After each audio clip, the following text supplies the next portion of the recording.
period. What we're going to do, we're going to invent this new mathematical thing that doesn't even make it into the maths curriculum at all. Vectors. Yeah. Remember vectors? You know, stuff can rotate. What about if we made vectors that rotate? No. What about if we do that? I don't want to do this. What does that even mean? Are you allowed to put two vectors? Are you allowed to make vectors rotate? Would it even be at 90 degrees? That's exactly what we're going to do. Oh, stop it. And we're going to call them, we're not calling them vectors, we're going to call them phasors. What? Oh. Stop it. So a phasor is going to be a vector that rotates and it's pinned down at the tail. So in our heads we're thinking about like the centre of rotation, and we've got a vector that points out, but it's pinned down by the tail, it can't move, and so all it can do is rotate around. And what we noticed is that when the wheel was spinning at exactly the same period as the pendulum, like it was spinning at constant angular velocity. So that's the constant that we can drag out of our motion, is we can notice that we can model it with a phasor, and that phasor can rotate with constant angular velocity. Oh, that's why. And if we're going to do it perfectly, the length of the phasor that models like the position of the pendulum, the length of that phasor would be exactly equal to the amplitude of the motion. We call that A. And so we get these rotating phasors, and we're just thinking about what does the tip of the phasor there do as it goes around and around in a circle. That's sort of what we're trying to imagine.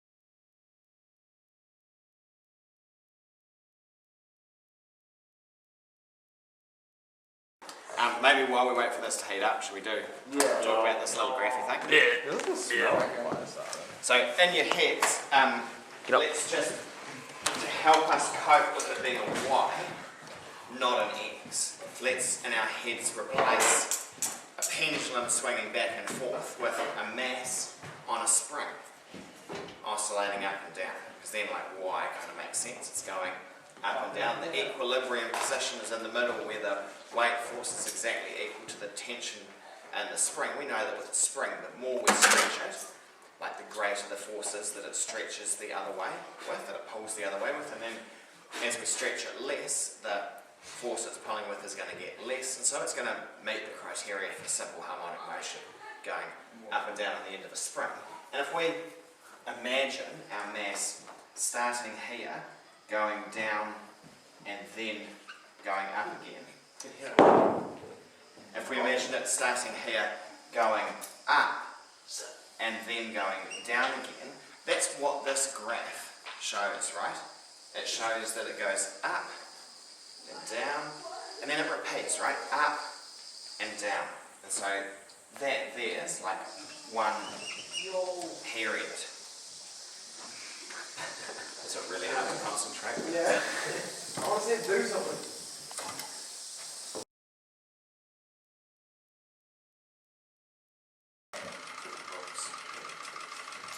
Let's do this properly. So what you should be able to see is that if we go, like the reason we're going to use these phasors is that simple harmonic motion happens over and over and over again. It can happen really, really quickly, and so we don't want to be drawing a sine graph for the simple harmonic motion happening over and over again. We just want to draw one phasor that models everything that's happening. And so when we're setting up our phasor, we're trying to start by drawing what we call the reference circle, and the reference circle is a circle that has amplitude of the same length as the phasor. So we're trying to draw a phasor for displacement, a phasor that shows exactly the same information as that sine graph there. It's going to look like that. Phasors always rotate anti-clockwise. Anyway, so our reference circle is a circle that's got a radius the same as the amplitude of the motion. The length of the phasor is the same as the amplitude of the motion, and the phasor is always going to rotate anti-clockwise with angular frequency, omega. And omega, if we're going to write an equation for omega, omega is going to be distance over time, and this thing's going to rotate with constant angular velocity. So it's legit to do like distance over time, angular displacement over period. So 2 pi over t. Another really useful way of rewriting that is 2 pi f. So you'll notice that angular velocity and angular frequency are exactly the same thing. We just use a different word for omega when we're doing simple harmonic motion than when we're doing like rotational motion. So simple harmonic motion, we call it angular frequency, whereas before we were calling it angular velocity. Because it's got constant period motion in simple harmonic motion, 2 pi over t or 2 pi f is how we can most usefully think about what the equation for that angular frequency is. And so all we're doing is we're thinking, what is the tip of that phasor doing? And so the tip of that phasor starts at the equilibrium position when the mass is in the middle where it would hang naturally if we just left it, except that the mass is moving up initially. And so what we see is that looking at our graph, our trig graph, the mass goes up, back down to the equilibrium position, then down, then back up to the equilibrium position. That's exactly the same as what's happening here. Look, goes up, goes back down to the equilibrium position, goes down, goes back up to the equilibrium position. So in one period of motion, the phasor rotates around through 2 pi, around one circle. You with me for that? Yeah.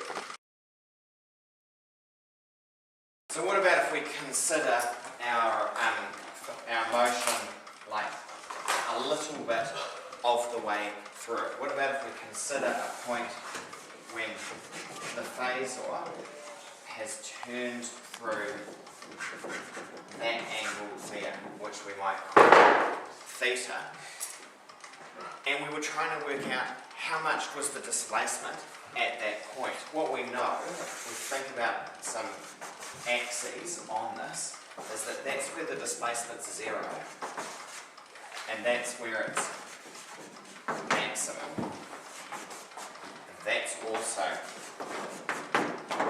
where it's maximum. And so how can we find out how much is it up there? How much is that displacement there? The best way of going about that is to think about that as being a right-angled triangle. Because we know that the length of the phasor down the bottom here was A, and so when it's up here it's going to be A, because it's a circle, and circles don't change their radius part way around, do they? And so that orange bit there, trig that up. What's that?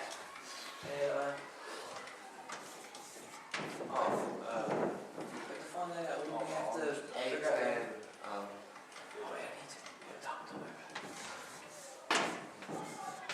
Yo! A sin theta, right? Except the angle. How much, what was that equation we had for angle again?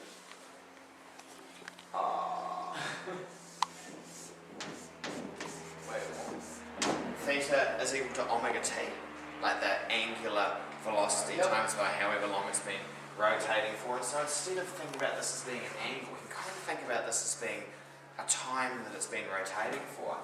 And so y is A sin omega t. I reckon if you look on your formula sheet, that could be on there. Oh, yeah, it is. Except that I'm going to encourage you to never use those equations off your formula sheet because they're so misleading. You're much better to just stick with drawing a circle, drawing an arrow, and like marking on what you're trying to find. Those equations will sometimes give you the right answer, and they'll sometimes be like an oversimplification. So yes, that matches your formula sheet, but drawing the picture is way more powerful than like copying the thing down off your formula sheet and putting numbers in. We're going to do some of those other equations on your formula sheet next time. But thank you for today. That's probably it. It's another double equation, isn't it? Nah, but if you're a calculus student, you can differentiate to get the speed. What? Cliffhanger.